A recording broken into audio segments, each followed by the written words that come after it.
This is Hard Pass, an analysis of press coverage of the top political story of the day. White House correspondent Brian Karem and university journalism professors Dr. Michael Myra and Dr. Mark Mederson host Hard Pass. In this episode, it's like gum on my shoe. The team will be looking at continued coverage of the Epstein files and the president's efforts to make them go away. Gentlemen. Thank you, Fiona. I'm Mark Mederson. Welcome to Hard Pass.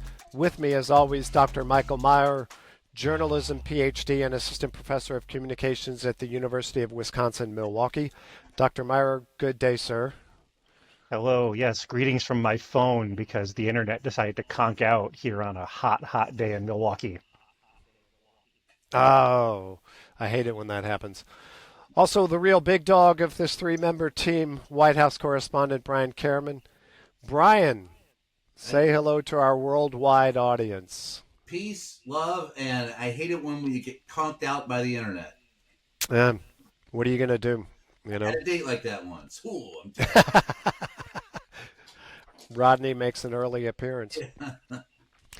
Before we dig in on our previous Epstein episode, I ended up saying I didn't think that was going to be the last time we were going to discuss Epstein, and sure enough, here we are with Epstein Part 2. I believe that's French. Anybody? Is that? I always thought it was part of the series with Leslie Nielsen. What was that? Do? Right, yes. The Epstein brother. The Part Epstein 2. episode 2.5, yes. So this time we're going to discuss a few things, but our main topic is the president's effort to make this story go away. First, let's listen to an example of this from Fox News on July 25 as the president conducted what has become known as a chopper talk. Have you heard about Todd Blanche's interview with Ghislaine Maxwell? Are you still disappointed in President Pardon or clemency for doing Well, I don't want to talk about that. What I do want to say is that Todd is a great attorney, but you ought to be speaking about Larry Summers. You ought to be speaking about some of his friends that are hedge fund guys. They're all over the place. You ought to be speaking about Bill Clinton, who went to the island 28 times. I never went to the island. Do you maintain you did not write a letter for Jeffrey Epstein's birthday? I don't even know what they're talking about. Now, somebody could have written a letter and used my name, but that's happened a lot. All you have to do is take a look at the dossier, the fake dossier. Everything's fake with that administration. Everything's fake with the Democrats. Take a look at what they just found about the dossier. Everything is fake. They're a bunch of sick people. So, Brian, before we get into what the president had to say there, you've been on that rope line with the president. What's the strategy behind these Q&A sessions on the South Lawn with the chopper running loudly in the background? Well, first of all, the chopper isn't running that loudly. Every president likes to pretend that it is. The fact of the matter is the turbines are not turning, and the engine is in warm-up mode. And so you can easily, if you're close to reporters, you can hear us. Most presidents like to pretend like they can't hear us, and they walk away with their ear, their hand next to their ear, and then go, can't hear you, and then they wave and they walk on. And early in my career, I found out how much bull that was when Ronald Reagan walked out of the White House one day, and Sam Donaldson saw him limping and said, "Mr. President, I see you're limping. Does that mean you're a lame duck, sir?" And at that point in time, Reagan turned to him and goes, "I heard that, Sam." And so ever since then, we've known the presidents can hear us. We always suspected it. But they choose not to talk to us. Some of them have on occasion, and they keep their answers light. Donald Trump made a habit of it during his first administration because he did not visit the Brady briefing room until the last year of his administration. We went an entire year without being briefed at one point in time during that first administration when Stephanie was there, Stephanie Grisham.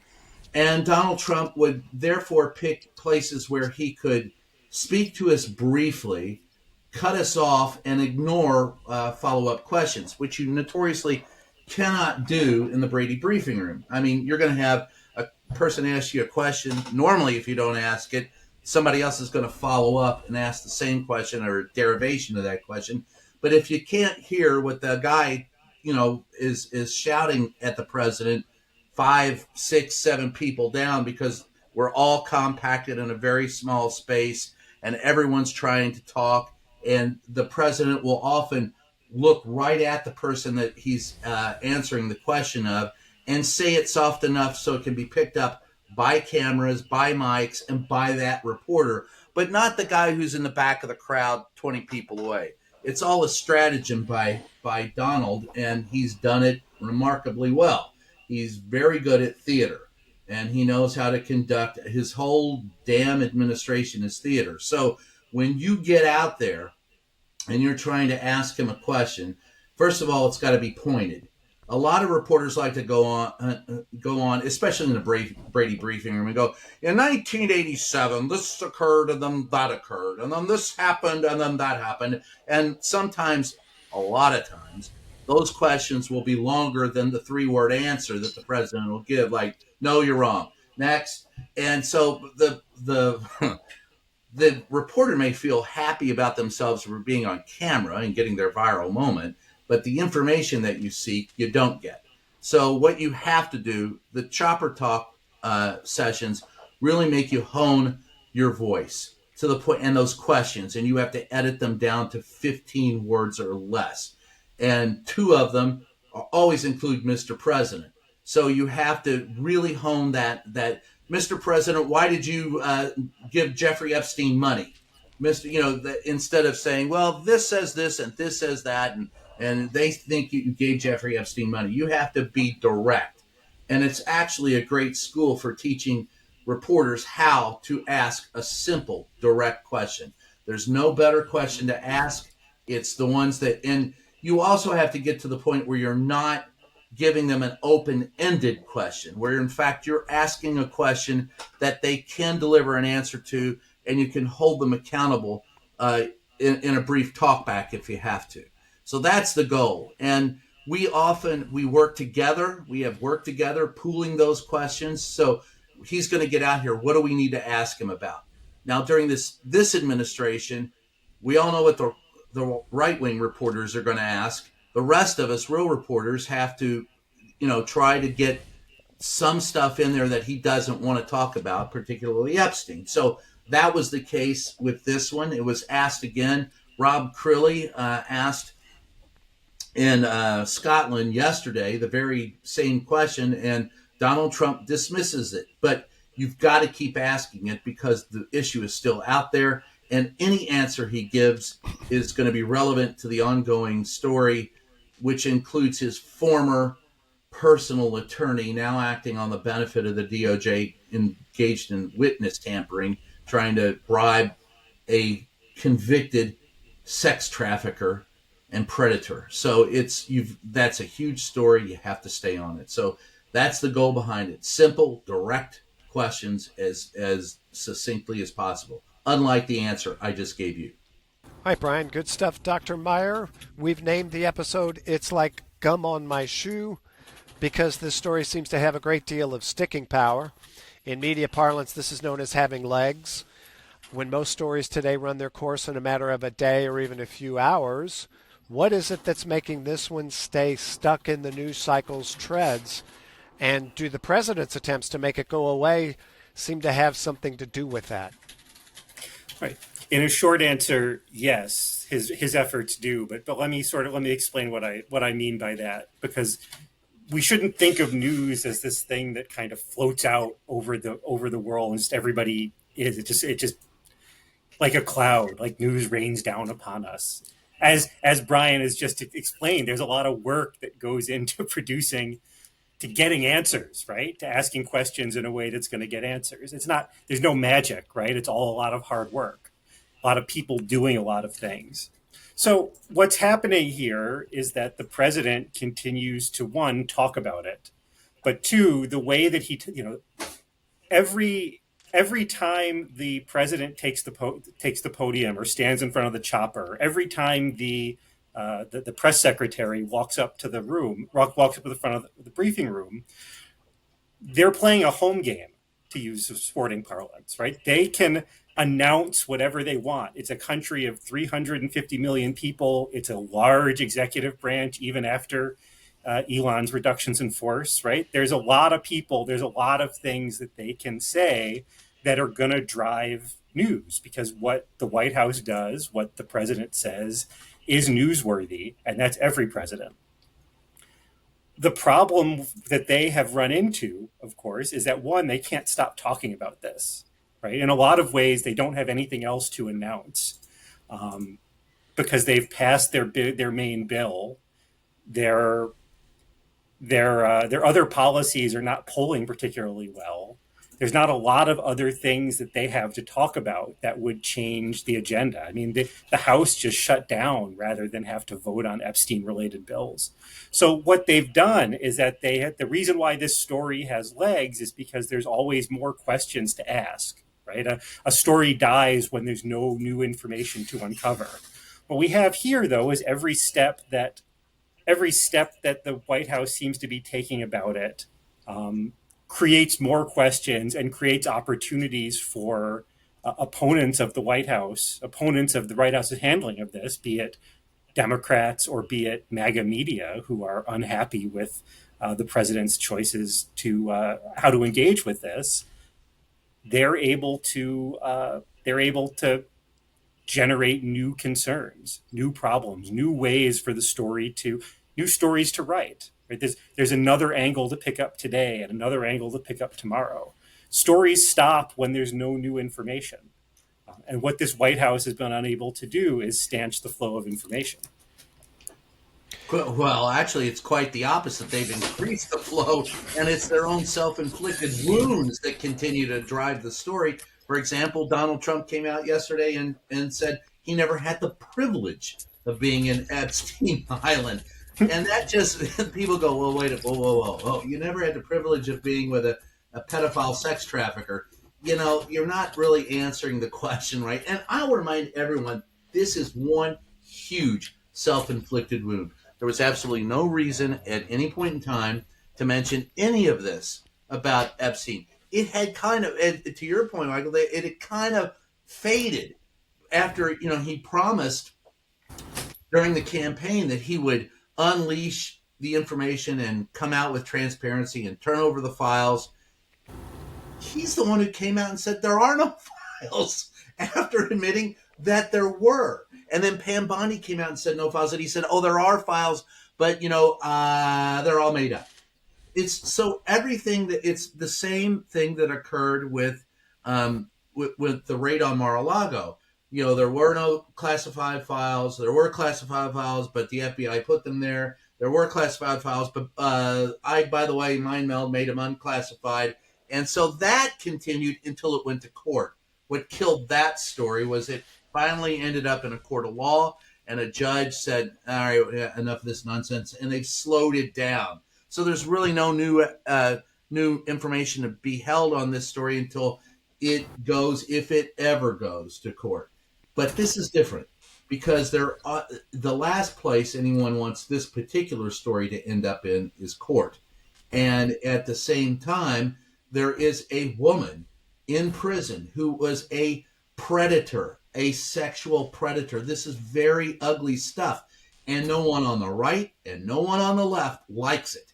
And until Donald Trump now, by bringing this up and making it an issue again, until he answers those questions from both sides of the aisle, this story will continue to cascade in, the snowball effect, the Streisand effect, whatever you want to call it. He's not giving answers, and every time he opens his mouth, it creates another question. And so that perpetuates the story. If you can't get an answer, Mr. President, why did you pass this budget? Well, we didn't actually pass the budget. Well, you did pass the budget. And by the way, this is a fraudulent budget. And we don't, well, wait a minute. So every time he that's what he's doing. And I don't know if he even understands what he's doing. I know there are people right now, my sources in the White House, who are fit to be tied over this story. And they're, quite frankly, some of the so-called Christians who think that this is a horrible story and they want it to go away because they've invested so much in this president that to see him fall over this, they feel their whole agenda will hit the ground. And they might be right. But the fact of the matter is, this is all Donald Trump's making, all of it. And as a reporter, you have to follow it. You can't walk away from it. You have to sit there and go, look, all right, you didn't answer this question. There's another question that's up because of it. Let's start with answering one of them. And he won't do that. And I believe one of the things the administration was trying to do was get grand jury testimony released, which is not the Epstein files. And that seemed to be a little bit of a red herring because those are kept secret. And that testimony, the judge ruled that they would not release. Correct. That's not what Bondi was referring to as the Epstein files. And that has nothing to do with the Epstein files, to be quite honest. Donald Trump never testified before the grand jury. So what does it matter what was in the grand jury testimony? It doesn't make any sense. It's like, I would like the Epstein files. Okay, I want you to release the 9/11, the building coming down files. Well, what the hell does that have to do with the Epstein files? It doesn't have anything to do with the Epstein files. I want you to release here's what they did. They released the Martin Luther King files. All deflection to get away from the fact that they won't talk about the Epstein files. And that's not working this time because this is whether you're on the right or the left, you may have a differing opinion on many issues, but I don't know of anyone who supports pedophilia other than the Catholic priest. But and I don't know of anyone who's going to come out and support pedophilia or being a sexual predator. This is horrible stuff. This is the worst. I mean, trafficking young girls for the benefit of old men. Are you kidding me? Of course we want it. What gives me some hope on all this is that this is an issue. Like I said before, I think it's going to be funny if 20 years from now, we're going to be reading a history book saying the great unifier in American politics was Jeffrey Epstein. But this one issue does show that people have a lot more in common than not having in common, and everyone wants transparency. And it's the fact that he's not delivering it that this continues to be the story. Particularly when it was promised that it would be delivered. Dr. Meyer. Yeah, we all may have different views on tax policy, but we're all against sex trafficking. Yes. Yeah. God bless America. Land that I love. That's what makes it. Let's make America great again. Dr. Meyer, in the media academic world and media theory, I believe the idea that this story is remaining relevant falls under a theory known as agenda setting. You talked about this a little bit earlier, but can you talk a little bit more about that and how it relates to the fact that this story keeps going? Sure. So let's talk about what agenda setting means. It's not, it's not the traditional, that person has an agenda concept, right? So when we talk about agenda setting, what we think about is that even in the days when the newspapers were flush and had lots of reporters, there are always more stories than there are reporters to cover them, right? I live in a media market of like 1.3 million people. Not all of us are getting on the news today, right? The people on the local TV are making choices about, local podcasters, internet has struggles. Like that's not going to make the news. It's not going to be on the news agenda. I'm okay with that. The point being that what we ask the news media to do are to put a spotlight on the things that, in their professional judgment, matter the most to us as a society. So what that means is that news organizations tend to position reporters at places where they think important news is going to happen. That's why everyone call the police beat, right? The police and courts beat, the government beat, right? These things that matter to everybody, that are going to matter to the most people in their coverage area. And those are the things that are going to be on the news agenda. Now, the choice about what to focus our attention on is a thing that, has real implications. I think you've always seen these things that when people, I was listening to a podcast with an academic named who studied coverage of public opinion on protests in the 60s. And what he found is a guy named Omer Wassow. And what he found was that when there were active protests and people were thinking hard about protests, people were against the protests. And when the protests died down in the winter, because it was cold, there was just less attention on it, and people's opinions on sort of what the protesters wanted to do improved. The idea here is that when you're thinking about it, when something is top of mind, it becomes the way that we in the public go to evaluate what's happening in the world. So when, the running joke, I think in left-wing media, right, is that, the election's coming up, time to focus on another caravan coming up through Mexico, right? The idea is to sort of put your attention, the power to direct your attention is a really important power. And this is why we need ethical journalists, right, who are trying to direct our attention to stories that matter. But that's what's going on here. That the process of agenda setting is not, the news has a nasty agenda, right? They want to make people think about what they want people to think about. Reporters are sitting there saying, these are the things that the public needs to know, right? There's 350 million people and about, I don't know how many people the press room holds, but it ain't 350 million, right? We can't all get in there and ask Caroline Levitt a question. You won't get an answer if you do. Well, I mean, I'm still waiting for my engraved invitation. It hasn't showed up, right? We rely on the people whose job it is to go in there and ask questions. And that's the idea of agenda setting. Now that works for everybody, right? So there's the concept of agenda building, which is something that PR people are engaged in, right? So when they talked about the press room being a home game for the administration, right? They can build an agenda through what they're talking about. And then there's the public agenda, right? There are the things that that people seem to care about. That's harder to measure. But one of the ways we measure it is web traffic in these modern days. And I assume that all the Epstein stories are getting great numbers. And even our little podcast continues to talk about it. Well, one of the things that I think a sort of a simplification of this is if you watch your local news and you switch back and forth at the beginning of the newscast to all four, I guess, of your local channels, you're on most nights very likely to see the same top story, the first story on the news. And it's not because all the editors and producers got together and said, hey, what's your story? What's your story? Let's all do this.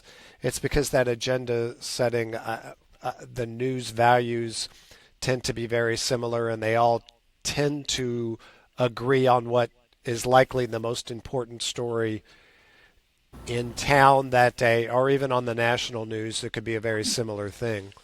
Brian, it looks like you wanted to say something there. Well, I think it's less so on a national scale and more on a local scale because it's much easier in a local newsroom.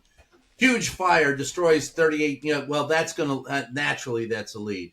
All right, so there's a huge fire in California. There's a huge fire in Milwaukee. There's a huge fire in Atlanta. There's a huge fire in Texas. Well, which one do you cover? Which fire is it? Nationally, it's much more difficult to get those to align, whereas locally, you have a limited number of stories, and we all know what a news story.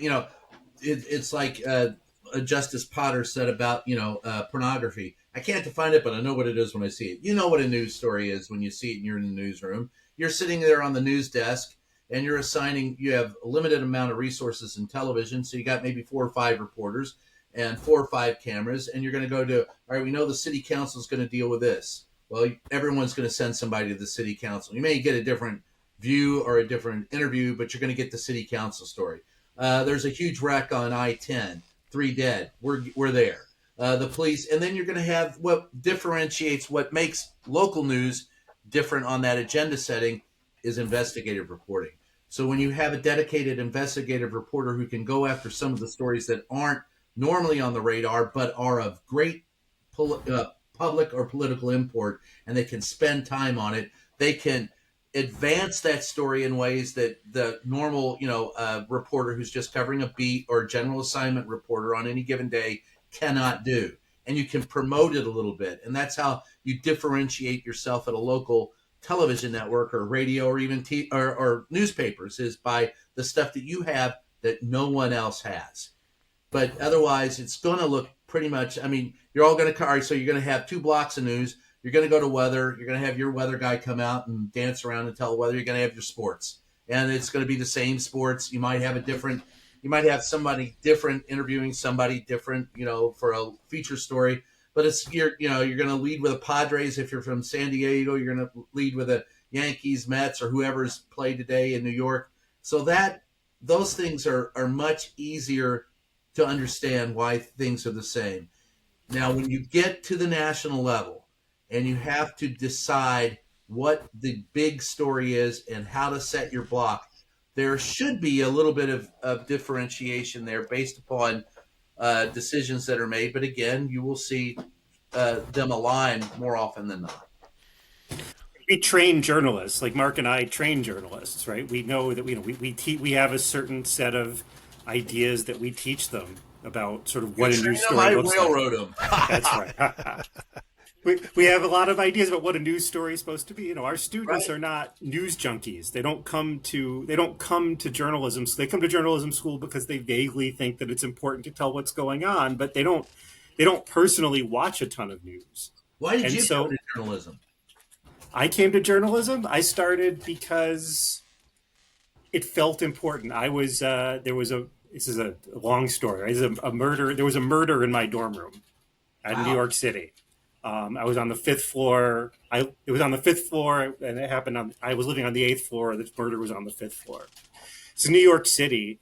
It's Columbia University. It's all these. We get swarmed by the tabloid press, right? I remember the New York Post with blood on the ivy, right? So it leads, baby. Come on. That's right, absolutely. So News Values tells us, right, a murder of a promising young lacrosse athlete by a former wrestler, right? That was what the murder was. I remember that story. See, that's right.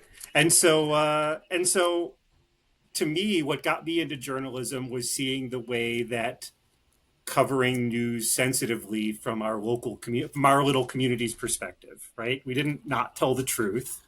We reported what there was to report, but ultimately, right? People want to know, but people also don't want to see their community smeared all over the tabloid press, all over the New York Post, right? By the way, they have the best headline of any headline, and my buddy wrote a movie based on this headline, and I still have the copy of the T-shirt: "Headless Body and Topless Bar." That's right. I was just in the city, and what the latest Mamdani video is him tying his hand at New York Post headlines. I think about his trip to Uganda, right? Like it's just part of the fabric of New York, right? Everyone who lives in New York does that. But that's what I got in because I thought it was important that people needed to know what was going on in their community, and even our little campus community, right, which is not that big. But I thought it was important. And that's why that's why most journalists get into it, I think, is because they have this idea that people want to know. Why'd you get in, Mark? Oh, gosh, don't even. I kind of. That's the best answer I've ever heard. He got in it for the money. Yeah. Yeah, that's the fame and fortune. All that glitters is gold. Just not. Let me ask one last thing, and I'm springing one on you guys like I do every once in a while. Let's start with Brian. I didn't do it. Of course you didn't. Release the files. Yeah. Where is this our last episode on Epstein? Or, as I said earlier, this thing's got legs. Is it going to continue to have legs? And where do you predict it's going? I have long ago given up prediction as a method of I hate the horse race nature of covering political races, and I certainly hate the journalists who predict what's going on. That being said, I predict no. That's what I want. Yeah, that being said, it's obvious because we're asking questions today that this hasn't ended. And where it goes, that depends on what the answers are. And long ago, I gave up trying to figure out where this goes with Donald Trump, because while you may be able to guess there's mountains, in the distance, you cannot accurately predict how you're going to traverse them until you get to them. And the fact of the matter is, so much can happen with 1,272 days left to go in this Donald Trump administration. I don't know what tomorrow will bring, and I have never known. And we come here once a week and talk about stuff, and I'll tell you the God's honest truth. And I was on another podcast, it was on MSNBC, talking with an MSNBC guy, and I feel like a month passes in a week. So where the hell this goes?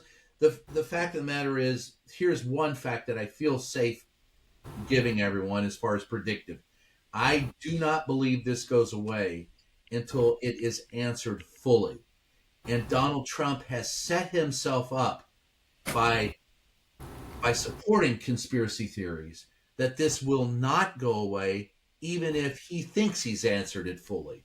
Because at this point in time, there are people on the left and the right who believe that Donald Trump is not only, well, we know he's named in the Epstein files, Pam Bondi told him, but and the whole world. But as he continues to say, they don't exist, they do exist, but they were created by the Democrats. Well, why didn't you say something during your first term? Why didn't you erase it then? You had all the opportunities. The more he speaks, the more muddled it becomes, the more difficult it will be to flush this turd down the toilet. So I think he stopped up the toilet bowl, and I don't think we're going anywhere till there's a plumber. And that, if you think that evokes, feelings of Richard Nixon, you wouldn't be wrong. Michael. I think that we should be thinking about what I'm interested in is what could possibly supersede this on the agenda, on the news agenda, right? Oh, yeah. That's the question. I mean, that's the question for them, right?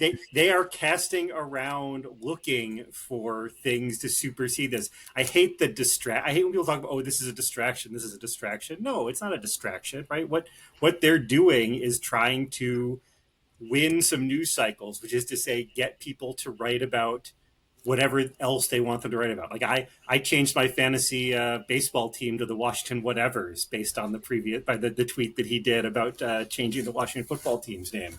So, some of this stuff is buying Coca-Cola because they're going to use cane sugar.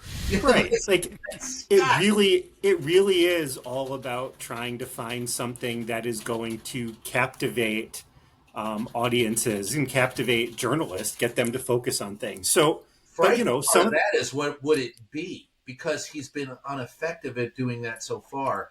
What large story could knock this off the front page? Unfortunately, it's war. If you've ever seen Ride the Dog, you know where this could end up going, and that's the frightening part. Right, I'm thinking all the Congress people are home for August, and the ones who ones who deign to have town halls. Right, I remember this from 2009, right? When the August town halls, everything changed when it came to Obamacare. So that could be, that's a thing that would perpetuate this story. What are things that could change? Well, it's going to be hurricane season, right? I think the National Weather Service said that most of the hurricanes usually happen after August 2nd, and I'm checking my phone here. It's July 28th, right? That's something that could knock it off. A few clouds, right? Or the increasing the intensity of ice raids, right? But even that has sort of fallen off the front page a little bit compared to this, right? We're getting a lot less of these other things, and fundamentally, distraction, news value, right? Journalists know news when they see it, right? I agree 100% with Brian, but also it's a negotiation, right? It's a negotiation between the newsmakers and the news producers, and increasingly the news audiences. So what thing is going to captivate audiences and captivate journalists and get them to write about something else. And Brian's right. It's big. This is a big thing because everyone smells blood in the water. But what are other big things? And they involve blood in other ways. And hopefully Yeah. we don't.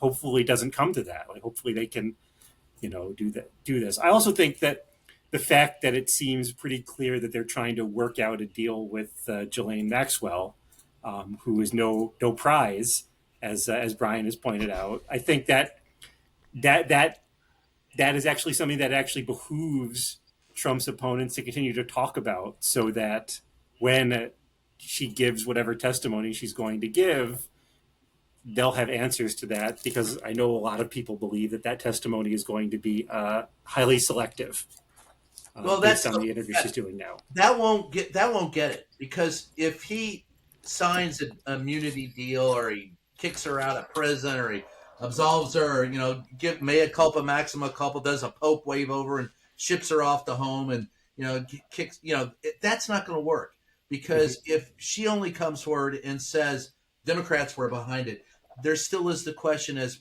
well, what was Donald doing, and who in the Republican Party, and why did you cut a deal, and why is there an NDA, and what's going on over here? It doesn't answer all the questions. It only creates more.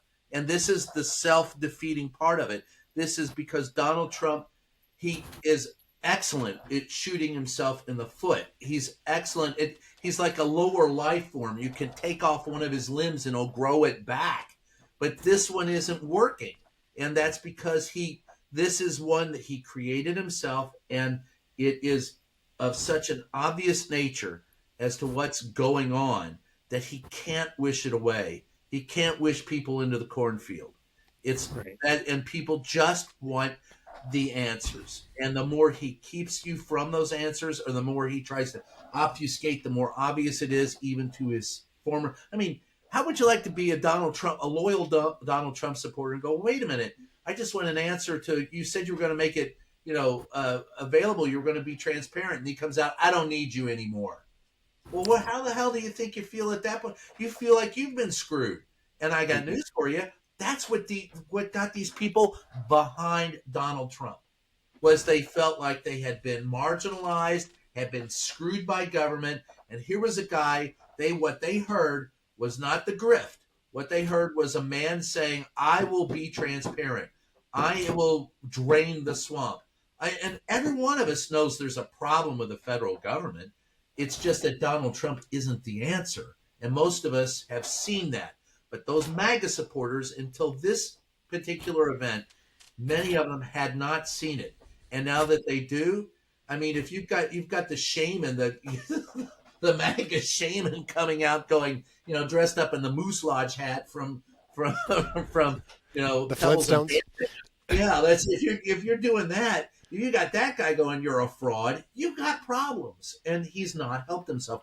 Everything he does he just steps into it deeper and deeper. And I've heard so many times people say, well, he won't survive this one. Well, he won't survive this one. That's why I'm not saying it this time. The guy, he's got more lives than a rabid squirrel. I just don't get it. I don't understand how he's been able to survive it all.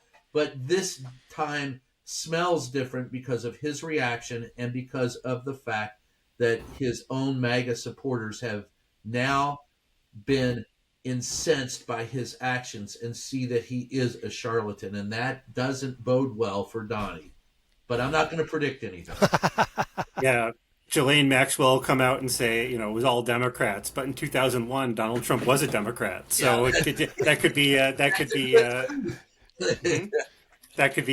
thing. Yeah, I think that's all. I think that's all correct. We don't know what's going to make this go away, but there's not anything to take it off of the agenda, right? There's not anything to make other people, to make sort of the day-to-day in Washington news, right? There's certainly terrible things going on in the world, right? I'm not saying that there's not, but for what's being, there's so many journalists in DC, and this is what's going on in DC, and the Congress is closed. There's nothing going on there.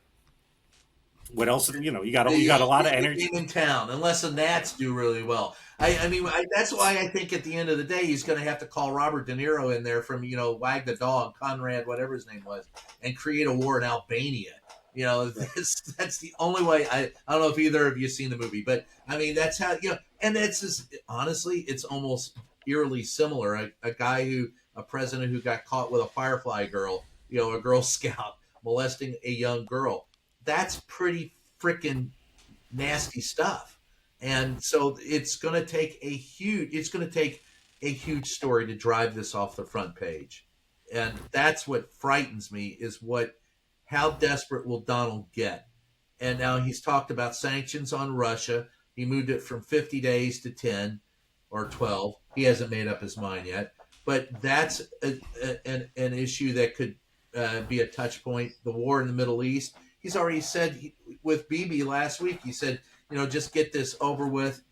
He was almost endorsing genocide by saying, put it into this. They don't have any rights. So, that, and then the thing with ICE is all of these, if he ramps them up and makes them more egregious than what we're currently looking at, but that's a high bar. And Donald Trump isn't known to climbing over high bars. Neither the Democrats, no matter how low the Republicans lower the bar, the Democrats can barely crawl over it.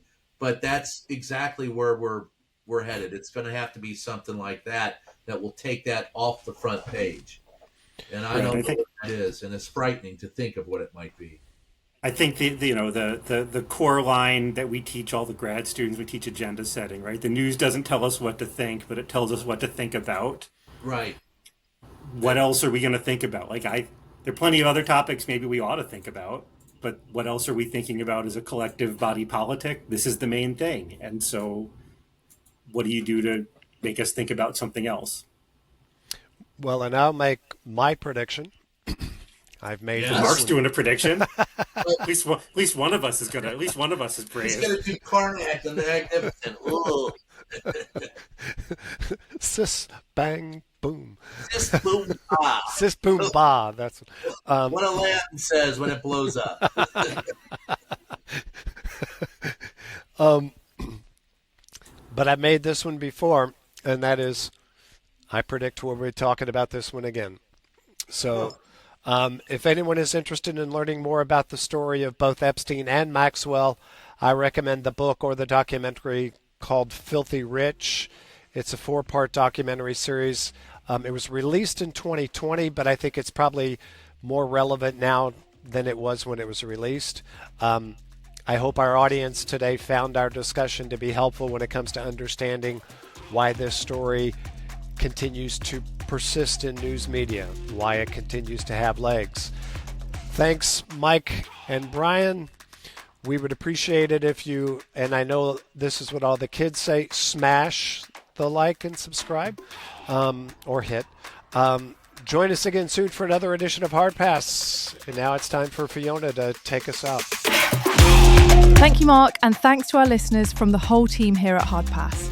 Please join us again soon for another episode of our podcast. And if you don't mind, hit the like and subscribe. Until next time, bye-bye.